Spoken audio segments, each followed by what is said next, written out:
kahit nga umuulan, sinamahan ako magtinda ngayon ni Eliza. At kahit na nahihirapan ako, tinatandaan ko lang yung laging sinasabi ni Eliza sa akin na kahit gaano kahirap, dapat laging Alila! hello sa inyo mga ka-G!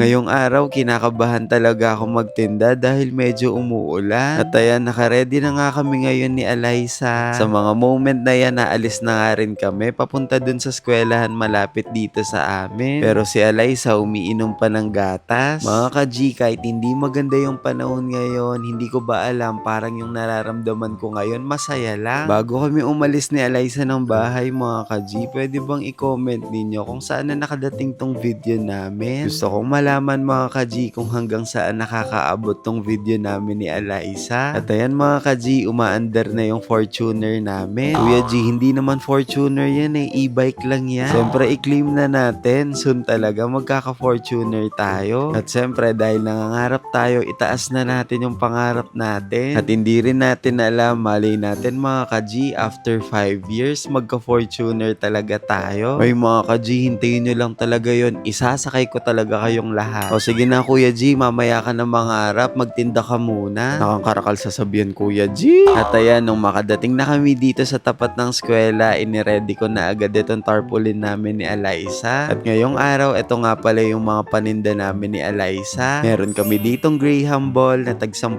piso isa lang. Meron din kaming bagong lutong lumpiang Shanghai. Hindi kayo magsisising bumili sa amin dahil malaman yung lumpiang Shanghai namin. At legit yung suka, masarap talaga kasi ako yung nagtitimpla niya. Kuya G, siguraduhin mo lang ha dahil bibili talaga kami sa'yo. Oo naman, sige bukas kita-kita tayo dito ha. Going back sa video, sa mga moment na yan, napakadilim nga ng kalangitan. At ayan, meron na naghihintay sa atin ang mga estudyante dito. At ilang sandali pa, kahit mga hindi estudyante, nabibili na rin sa atin. At itong si Kuya, yung anak niya daw na nandito sa harapan, lagi daw niyang pinapanood si Eliza. Nakaka-touch naman dahil kahit mga batang maliliit, talagang sinusuportahan si Eliza. At ilang sandali pa, naramdaman ko na rin na umaambon na. Mabuti na lang talaga nagdala ako nitong napakalaking payong. Kasi kung hindi ko talaga to nadala, mababasa talaga ako. Sabi ko nga kay Eliza dyan habang nagtitinda ako, Eliza, maging behave ka lang ha, panoorin mo lang si Kuya sa pagtitinda. At yung mga estudyante dito sa eskwelahan na to, pag nakapasok sila sa loob ng school, hindi na sila pwedeng lumabas. Kaya naman tinatawag na lang nila ako, tapos ako na lang yung lalapit sa kanila dun sa gate. Hindi ko na nga alintana kung nababasa ba ako ng ulan, basta ang importante sa akin, mapaubos ko tong paninda ko. Kailangan ko tong mapaubos dahil tutubo ako dito ng 300 pesos at yung 300 pesos na yun yung gagamitin namin pangkain ngayong araw. Sabi ko naman sa inyo mga ka-G,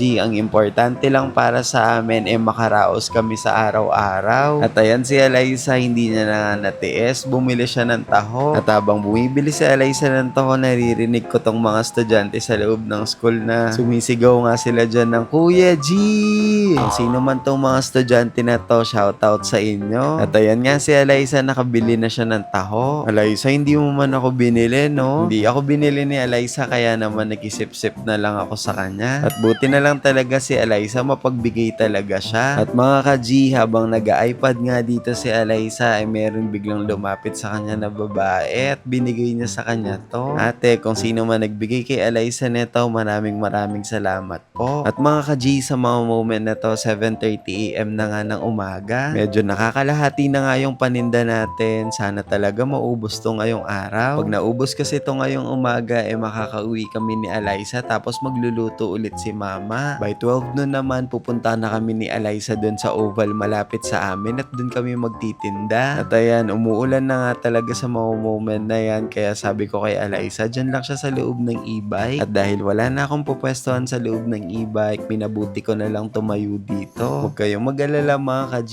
hindi naman ako sobrang nababasa. At sa tingin ko, hindi naman din magtatagal tong ulan na to. Maya-maya lang yan, titila na rin tong ulan. At ilang sandali nga lang, diba? Sabi ko sa inyo mga ka-G, titila din yung ulan. Si Eliza talagang enjoy na enjoy nga lang siya dyan sa pakikinig ng music dito sa iPad. At habang nakaupo nga si Eliza dyan sa loob ng e-bike, meron ulit lumapit sa kanya. At this time, hindi laruan yung ibinigay kay Eliza, kundi pagkain at prutas. Sabi sa akin ni ate, matagal niya na daw talaga kaming follower. Kaya naman ate, maraming salamat sa pagsuporta Diwata at sa binigay mo kay Eliza. At shoutout din sa mga to na hindi naman bumibili, nanggugulo lang kayo dito eh. Ito nga yung mga binigay kay Eliza, parang kalamay yata to. Tapos yung isa naman rambutan. Dito ko napatunayan na si Eliza talagang napakasinop niya dahil yung mga ibinigay sa kanya, ipinasok niya agad dyan sa bag niya. At matapos nun, chinek ko nga lang itong paninda ko. At 2 pirasong lumpiang Shanghai na nga lang yung natira. Diyos ko, Merinela, paede pa kinwait ang aduan eh. At yung Graham Ball, halos nakalahati na rin. Matapos nga nun, nagdesisyon na rin ako na mag-pack up. Uwi na muna kami ni Eliza para mag-lunch. At sakto pa naman dahil nagugutom na rin ako. At sigurado si Mama, hinihintay niya na rin kami sa bahay. O paano ba yun mga ka-G? Hanggang dito na lang muna. Uuwi na muna kami ni Eliza ha. Mga ka-G, kita-kita na lang tayo ulit bukas ha. O sige na, bye-bye sa inyo mga ka-G.